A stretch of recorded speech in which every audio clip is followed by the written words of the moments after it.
I don't know why I'm so infatuated with houses, but I am. I think it stems from my stepmother's passion for building and creating miniature houses. She would sit for hours with her glue gun and scissors, putting the houses together, then placing her little miniature chairs, dressers, people, and many other pieces into them. She created some of the most amazing lifelike miniature houses that I had ever seen. Some of the smaller houses took her only days to complete, while the larger, more intricate ones took her weeks, sometimes months to finish. She built so many houses that my father actually had to hire a construction company to build a large addition onto the house just off of the dining room so she could display them and show them off to any visitors. I spent a lot of time in that room in complete awe of her creations. I even built one myself, with her help, of course. It was a small training house, as she put it. It didn't turn out half bad, if I do say so myself. It was nowhere near the quality of hers, but still not bad. I still have it upstairs in my closet. Now, as I grew into my teenage years, my infatuation grew, and it went from miniature houses to real houses. Everywhere I went with my parents, I would always look at the houses, imagining the layout of the house, the furniture arrangements, and which window represented which room. I was also intrigued by the way the house looked from the outside, the style of the house, and its color. My favorite style of house is Gothic Victorian. Anyway, when I turned 16 and got my driver's license, I got a part-time job after school at Bob's hardware store in town, which was later bought out by 84 Lumber, but that's not really important. Now, the school I went to was about a mile away from the store, so I'd just walk there after school, and my father would pick me up after work. Did that until I saved enough money to buy a car. I would help unload the trucks, stock the shelves, and cashier on occasion. After buying a car, I would ride around town as well as neighboring towns after school, on my days off, and on the weekends when I was off, taking pictures of all of the houses I liked. I would take every back road, side road, dirt road, or any road that I could find in search of houses to photograph. I got lost a few times and had to use Google Maps to get home. Anyway, I spent almost every dime I made on gas, insurance, and instant cameras. I would have the pictures developed and put them in a photo album. By the time I graduated, I had over 100 photo albums full of house pictures. Now, I worked at Bob's Hardware for about 2 years when it was bought out by 84 Lumber. I worked there for about another year and a half after that, still driving around and taking pictures. I was about 22 at the time. Soon after, just taking pictures of houses wasn't enough for me anymore. I wanted to go inside the houses. Now, I'm not a criminal, so breaking and entering was not an option. Besides, I don't look good in orange. Anyway, I knew I had to come up with a plan, and I did. The only way that I could think of to be able to go into people's houses without getting arrested and check out every square inch of the place was, well, you guessed it, I became a real estate agent. You know, the people that sell houses for other people. Anyway, at first, I had no idea how to do that, so I Googled it. There, it showed me the step-by-step procedure for becoming one. I contacted Delaware's Real Estate Regulatory Office to see if I fit the requirements, and I did. I then completed 99 hours of pre-licensing courses and passed the exam. I got a 93%. It cost me about $700. Man, this is turning into an expensive hobby, I thought. Anyway, then I had to take the Delaware Real Estate Agent Salesperson's exam and pass that as well. I forgot what my score was. I had to have a background check done, which came back excellent. After that, I contacted a friend from high school named Frank, who was an actual real estate agent, and asked him to help me become one. He put me in touch with the agency that he worked for, and they agreed to sponsor me, making Frank my mentor. I was so excited. I then created an account on the Dell Pros website, paid the licensing fee, and printed out my license, and bam! Just like that, I was a real estate agent, working for a major, well-known agency for commission only, of course. 3% of the total sale, which isn't bad, because if I just sell one house a month for as little as $100,000, I'd make $3,000. That's more than I'd make in 2 months at Bob's. I still worked at the hardware store on weekends just to have a little bit of money coming in on a weekly basis until I sold a few houses. I made enough money at Bob's to move out of my parents' house and rent a room at the flop house in town. The guy in the room next to mine used to be a truck driver, but something spooked him, so he doesn't drive a truck anymore. Anyway, I had business cards printed up. Sellright Real Estate Agency, David Stephenson, agent. I shadowed Frank for a few weeks, learning the ins and outs of how to be an agent, talking to the clients, doing the paperwork, showing the houses, and all that good stuff. Now, there are 4 other agents in the office besides me, and being that I'm the newest agent, I got the desk all the way in the back corner. There's Brenda. She's got the front left desk as you walk in. She's in her mid-40s, but she dresses like she's in her 20s. She's cougarous, slightly chubby, kind of stuck up, with bleached blonde hair, and I'm a better-than-you look on her face. She's obviously had some cosmetic surgery done to her upper torso. Not that I've noticed or anything. She's the top seller in the office. Then there's Deacon on the front right. He's in second place. He's a middle-aged African-American man with a striking resemblance to Danny Glover in his Lethal Weapon days. He's cool. He talks a lot about his wife and kids. A lot. Now, behind Brenda is Frank in third place.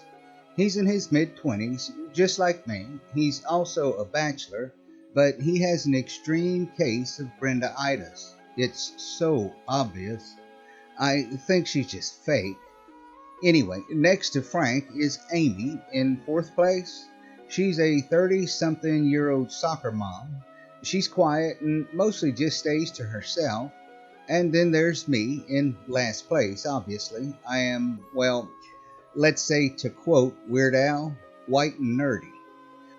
Like I'd said before, I was all the way in the back corner behind Frank.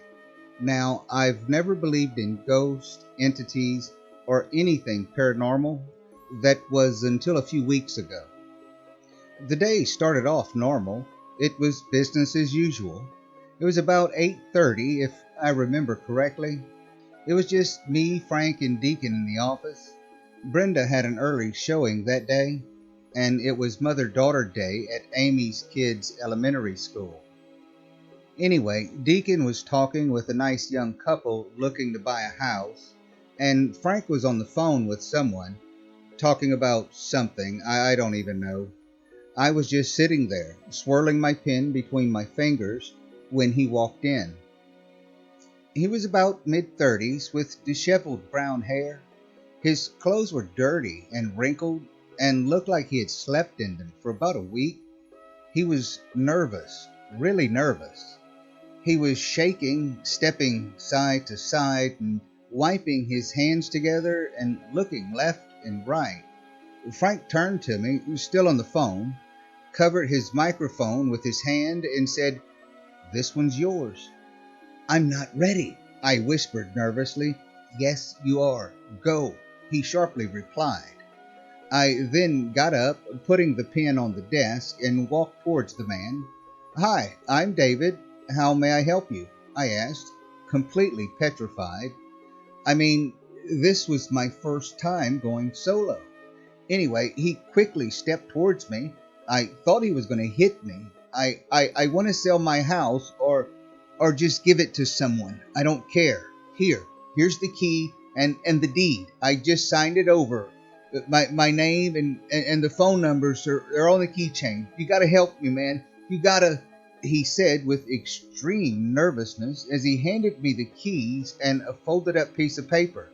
His hands were shaking the whole time. He then turned and practically ran out of the front door, made a left, and scurried down the street. "What price are you looking for?" I yelled as the doors closed. I just stood there, completely dumbfounded, holding the keys in one hand and the paper in the other. After about a minute or so, I turned around and looked to Frank to see him staring back at me. He was off of the phone at that point. Deacon and the couple were staring as well. Now, the first rule for deciding whether you're going to list a house under your name and the agency's name is to do a walkthrough. Although the circumstances were not ideal by any means, this was my first chance to make some real money. Anyway, "Hey Frank, you want to come with me?" I asked him. "Where?" he replied. "To go check out this house." "You're going to list it?" he asked. "Well, I don't know yet. I gotta check it out first, right? Come on," I said excitedly. "No way, man. I wouldn't go near that place. Did you see that guy?" he asked. "Maybe he's having a bad day. I don't know. I'll go check it out myself then," I stated. "Good luck. See you when you get back. If you come back," Frank said, laughing.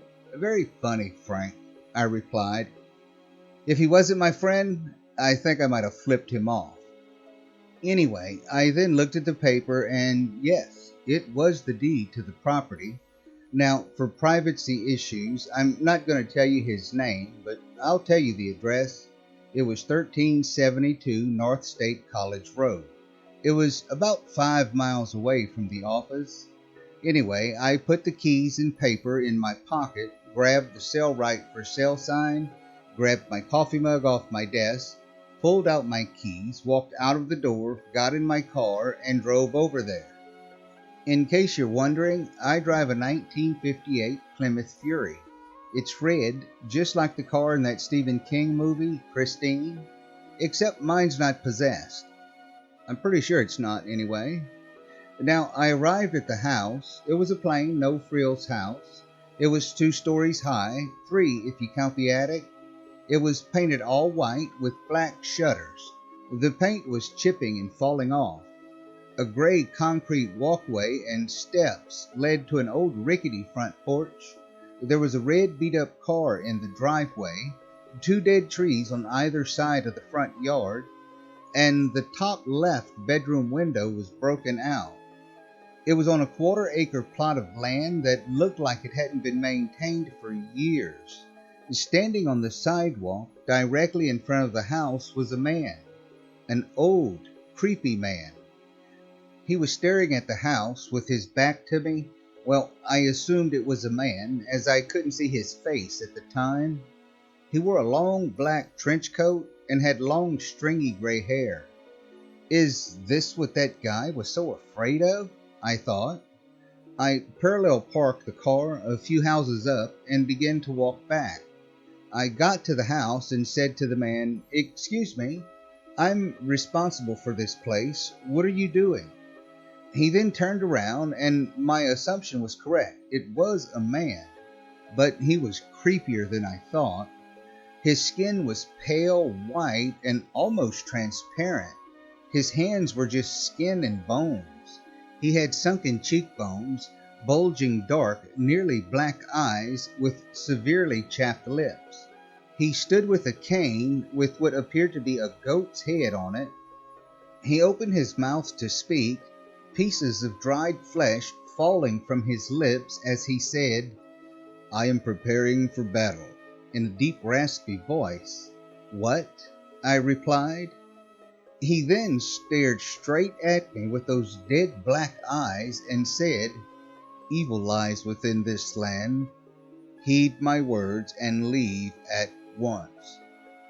"Man, what kind of shit have you been smoking? Get the hell out of here. I have work to do." I responded, blowing him off as some nutcase as I walked up to the door, pulling the keys out of my pocket. Believe not a thing of what you hear, and even less of what you see, young man, for the devil is a sneaky one, he yelled as I put the key in the lock. I then turned my head to see the old man standing in the middle of the yard, his arms raised high to the sky, his head leaning back, pointing the cane upwards and babbling to himself. I just shook my head as I turned the key and opened the door. A cold gust of wind hit me hard, directly in the face, causing me to step back a little. What the hell? I thought as I took a step inside. The interior of the house was in worse condition than the exterior. The floorboards were severely cracked and missing in some places. The walls had all kinds of strange symbols and even stranger writings on them. I would say it was graffiti, but I've never seen graffiti like that. The air was thick, almost suffocating, and smelled like old dirt, rotten potatoes, and foot sweat all mixed together. I almost puked all over myself. Adjusting to the smell, I turned to shut the door and then turned back around. What happened next is unlike anything that has ever happened to me before. I turned around to see the old decrepit house morph into the layout of my parents' house. The staircase on the wall to my left and the living room on my right. The floors were bright and shiny, and the walls were wallpapered in this awful green color that my mother loved so much, and it smelled like warm apple pie, just like my mother used to bake. What the hell? I said to myself. Wait a minute. I thought, this can't be real. The structural differences between the two houses told me that. I just stood there. David, I heard a soft woman's voice say. I couldn't tell where it was coming from. I began looking around. Mom, where are you? I asked, forgetting all about the differences. David, I heard the voice say again, this time coming from my left. I turned in that direction, but I didn't see my mom. No, I saw Brenda standing on the bottom step of the stairs. She wore a short black leather miniskirt and a tight leopard printed V-neck shirt. She grabbed the front collar of the shirt, pulling it down, exposing a good portion of her custom-made friends. Brenda, I said, surprised, what are you doing here? I've been waiting for you, she said seductively, stepping off of the step and doing a little bouncy strut over to me. How did you know I would even be here? I asked her. She then lifted her right arm, extending her index finger, and placed it against my lips. Hush, she whispered as she placed her left arm on my shoulder, putting her hand on the back of my neck, and began playing with my hair. She then removed her finger from my lips, leaned forward, and began to passionately kiss me. Her breath was warm and inviting. Now, like I'd stated before, I really didn't like the woman, but in that moment in time, I really didn't care about that. I closed my eyes and began to kiss her back. I opened my eyes in between kisses and was completely horrified. I wasn't kissing Brenda. No, I was kissing this hideous green-skinned creature with blood-red hair, blacker than black eyes, and the tongue of a rattlesnake. I found out about that one the hard way. It was completely naked, with no female upper body parts or reproductive organs. Anyway, in complete disgust, I pushed the creature away, its back hitting hard against the railing of the stairs. It then reached behind itself and grabbed one of the spindles of the stairs with its abnormally sized fingers. Its fingers had long, pointy, pick-like nails. It then leaned forward and began laughing hysterically, jumping up and down as it did. It screamed a high-pitched scream and then disappeared into a cloud of gray smoke. "Oh, screw this," I said, turning around, grabbing the doorknob and trying to turn it. It wouldn't turn. It wouldn't move. The door would not open. Panic then set in as I began pounding on the door. "Help! Help! Somebody! Old guy, help!" I screamed at the top of my lungs over and over again. Exhausted from screaming, I stopped pounding on the door and hung my head. I caught my breath, closed my eyes, and turned back around. I went to lean back against the door and fell on my ass. The door was gone. I was now sitting on the floor in an old underground tunnel. At least that's what it looked like to me. I opened my eyes when I hit the floor. Anyway, I stood up, looking to the left to see nothing but an old, dingy battleship gray hallway. I looked right to see the same. This can't be happening, I thought, but it was. I reached in my pocket and pulled out a quarter and held it in my hand. Okay, heads, I go right. Tails, I go left. I said to the open air and then tossed the coin into the air, caught it with my right hand, and smacked it on the back of my left wrist. I hesitated before looking. Finally, I removed my hand. It was heads. Right I go, I said to the open air once again, and took off running as fast as I could. I was running and running full speed for what seemed like forever, until I slammed hard into it. Well, nothing. More like an invisible barrier. I hit it hard, seriously hard. "Son of a gun," I screamed, holding my head and my left shoulder as I fell to the ground, reeling in pain, fearing I had a concussion or a broken shoulder, or maybe both. After a while, the pain subsided to a tolerable amount. I then mustered up every single ounce of energy I had left, planted my feet, and pushed myself up with my right arm into a standing position. Wicked laughter echoed through the hallway. "What the hell do you want from me?" I screamed. Suddenly on the wall in front of me, a door began to appear. I blinked my eyes and looked at the door. 2 ceramic numbers hung from the center of the door, a 1 and a 7. 17. That's my room number at the flop house, I thought. I blinked my eyes again, and now I was standing in the hallway of the flop house. The same dirty red and gold carpet on the floor, the same faded wood paneling on the walls, and the same smell of cat urine in the air. I should have listened to that old man. I should have never came into this house. This shit is messed up, I thought. This is not a house, this is hell. I then extended my hand and went to grab the door. The door began to slowly open all by itself. I stood there in complete shock. As the door opened, it revealed my room to be exactly the way I left it. My favorite coffee cup was sitting on the nightstand, my falling in reverse band shirt on the floor, and the window blind pulled halfway up, missing the same slat. I walked in, leaving the door open, and sat down on my bed. I leaned back against the pillows and looked up at the light fixture on the ceiling. I closed my eyes and took a deep breath.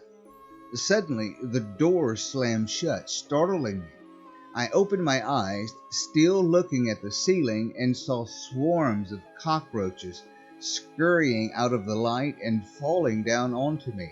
I shot up like a bullet, only to discover that the cockroaches were everywhere. The walls, the floors, the ceilings, on the TV, the coffee pot, the microwave, everywhere, running all around. I screamed. You see, I don't do bugs. I stood up and heard the crunch as my feet smashed their little cockroach bodies. They soon began crawling up my legs and falling into my hair, on my face, and in my shirt. I was dancing around, swatting myself like a crazy man. No, no, screw this house, I yelled, and then Primal screamed as I grabbed my head and made a running dive out of the open window, hoping to finally be out of this godforsaken house, and I was. I hit the porch roof, rolling off and slamming hard onto the ground below. No roaches, no hallway, no laughter, and no Brenda. I was out. I laid on the grass for quite some time until I realized I was still on the property and the window I just fell out of was the already broken upstairs window. How did I get upstairs? I thought. I quickly scurried to my hands and knees and crawled to the sidewalk. I painfully stood up and stumbled to my car, pulling out my keys, opening the door, getting in, and putting the key in the ignition. I then looked at myself in the mirror. My hair was a mess, my shirt and tie were stained and wrinkled. I looked just like the guy that had come into the office. Anyway, as I was just about to start the car, I closed my eyes and heard a loud pounding sound on the hood. I opened my eyes to see the old guy standing there in front of my car. He scared the crap out of me. He then moved around to the driver's side door. What incidents occurred in the home? He asked. I turned my head and just looked at him. Tell me, he said more aggressively. I told him. Do you wish to remove the unnatural entities that possess this land? He asked. Tell me, and I will do just that. Of course I do. I've got a job to do here, I replied, then added, Who are you? Come, we'll talk, he replied, stepping back into the street. A car horn sounded as a white minivan rolled past my car and appeared to go right through the old man.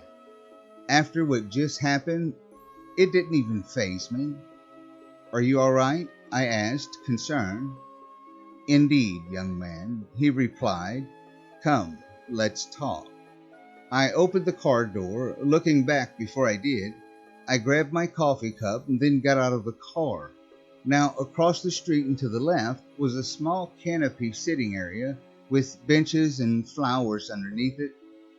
So we walked over there and, well, I walked. The old man just seemed to be gliding. Who the hell is this guy? I thought. We soon arrived at the canopy and sat down on the bench. I took a drink of my coffee. It was cold, but cold coffee is better than no coffee, right? Anyway, the old man then began speaking. I have existed for many ages and have bared witness to indescribable acts of evil. Such acts that would cripple your very soul, young man, for I am not what I may seem.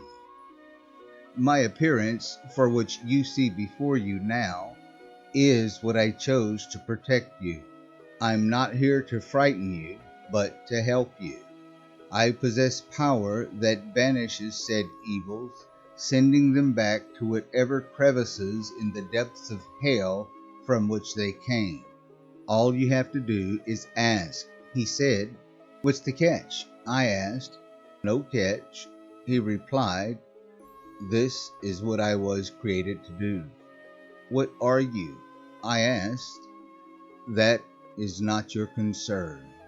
Know that I am true to my words, he said. How do I know you're not lying and that you're not some hellish creature that's going to kill me? I had asked. You don't. But if I wanted to bring forth your death, I would have ceased your existence when we first conversed. Do you want my assistance or not? Yes, I do, I quickly answered. Now, ask me, he instructed. Will you help me get rid of whatever evil is in that house? I asked nervously. "It would be my pleasure," he responded. "Shall we go?" We both stood up and made our way back to the house, leaving my mug on the bench.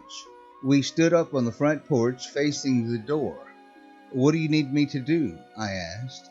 "Not a thing," he replied, turning to face me.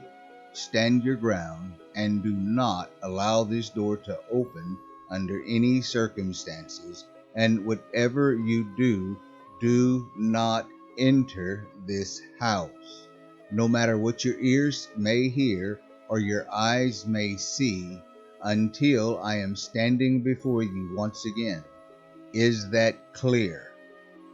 "Absolutely," I said. "I don't want to go in there." "Good. Now be quiet," he commanded. He then faced the door, raised his arms outward, and began speaking Latin, I believe. Suddenly, the door began to open, all by itself. The old man then rose about 2 inches off of the ground and floated into the house, the door slamming hard in my face. All was silent until the screaming started.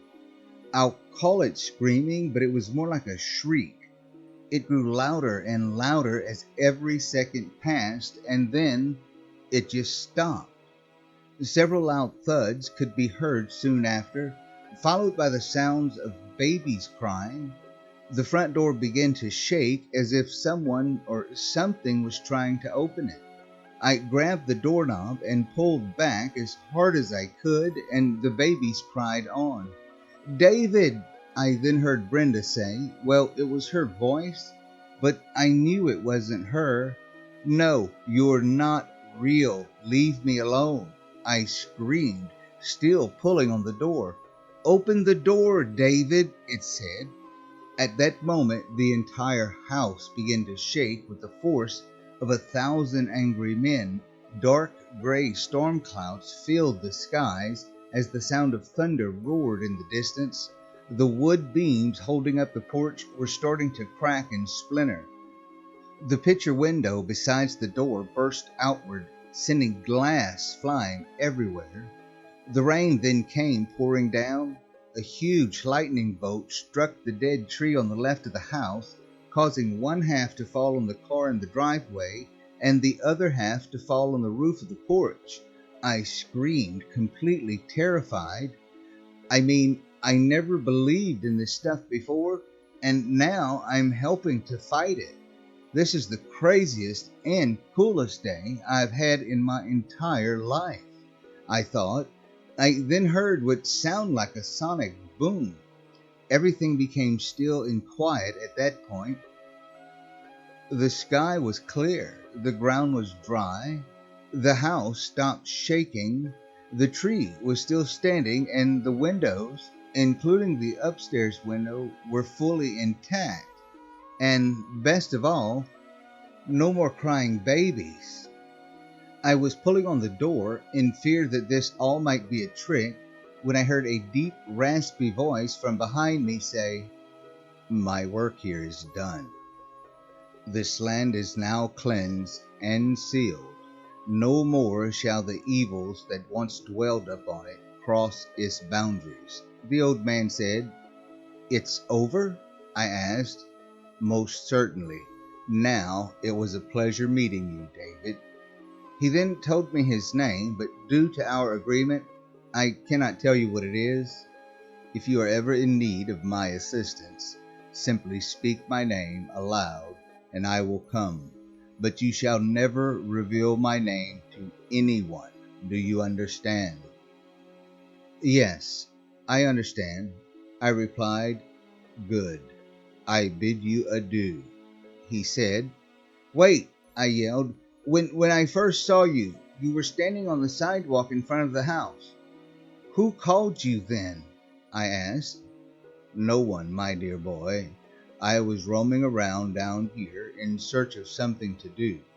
I passed this house and got the overwhelming sense that all was not right within the universe, and that my services would soon be needed.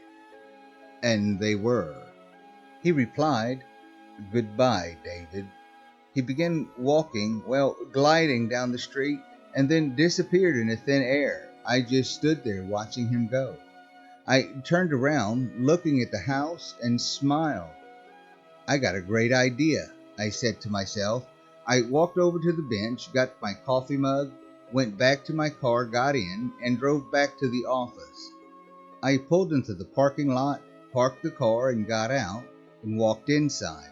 Everyone was there. All their heads rose up and stared directly at me, a look of shock on their faces. I then began walking to my desk. I passed Brenda on my left. I couldn't even look at her. I said hi to Deacon, smiled at Amy, and waved to Frank. All their heads turned towards me as I passed. I then sat down at my desk. Frank then turned around with a look of concern on his face. "Are you all right, man?" he asked. "I will be," I stated. "Where have you been?" he asked, confused. "I went to look at that house, remember?" I replied. Amy just stared at me and Brenda pretended I wasn't even there. You left on Tuesday. It's now Friday. 3 weeks later, David," Deacon stated. "What?" I replied in shock. "You've been gone for 3 weeks, man. What the hell happened?" Frank asked. "You wouldn't believe me if I told you," I responded. "Can we just drop it, please? I'm back now, so can we just leave it at that?" I asked. "Sure. Okay, you betcha," they responded. Frank then looked at me funny. "What?" I asked him. "You look like shit, man," he said. "Go home and get cleaned up. We'll see you on Monday." I agreed and gathered my things, including the deed to the property. I drove back to the flophouse and asked the manager if it would be possible to change rooms. She seemed a little puzzled, but agreed. I moved into room 23. I went to my old room, grabbed my clothes, my phone charger, and all my DVDs, leaving the rest of it behind. I washed all my clothes immediately. The whole cockroach thing still freaks me out. Anyway, I lay down on my new bed in my new room and slept for 13 hours straight. I woke up the next morning and went to the county records office. Yes, it's open on Saturday. I had the deed switched over into my name, for a small fee of course, and then went back home. I rested for the rest of the day and the next day, and then went back to work on Monday. That was about 4 months ago. Now, after what I had just been through and survived, I had a big boost in confidence. In that time, I've sold a few houses, 11 to be exact. I'm still in last place, but I've made some decent money. I quit my job at Bob's, and I'm doing this real estate thing full time now. I have seen some beautiful and amazing houses. I've also started taking interior pictures as well. Anyway, I contacted the guy who owned the house originally, got his new address, and asked him how much he wanted for the place. He said he was just glad to get rid of the place. I sent him a check for 10% of what I make off of each sale. I sent him his last check this morning. I contacted the construction company in town and made arrangements for them to totally remodel the place back to its original state.